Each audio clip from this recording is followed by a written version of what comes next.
প্রিয় দর্শক সবাই কেমন আছেন? আশা করি সবাই ভালো আছেন। আমি ডাক্তার ডিএন সরকার সুদীপ্ত। আজকে আপনাদের সামনে যে গুরুত্বপূর্ণ বিষয়টি নিয়ে কথা বলবো সেটি হচ্ছে বিছনায় প্রস্রাবের সমস্যা।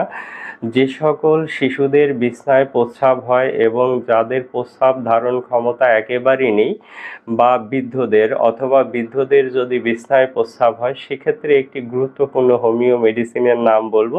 সেটি হচ্ছে রাস অ্যারোমেটিক মাদার। এই একটি মাত্র মেডিসিন যদি আপনি অরিজিনাল জার্মানি কোম্পানির মেডিসিন কিনে সেবন করতে পারেন, সেক্ষেত্রে খুব দ্রুততম সময়ে এই বিছনায় প্রস্রাব করার সমস্যাকে কিন্তু আপনারা সম্পূর্ণভাবে নিরাময় করতে পারবেন। তো দর্শক আর দেরি না করে নিকটস্থ হোমিও ফার্মেসি থেকে এই রাস অ্যারোমেটিক মাদার মেডিসিনটি কিনে সেবন করুন।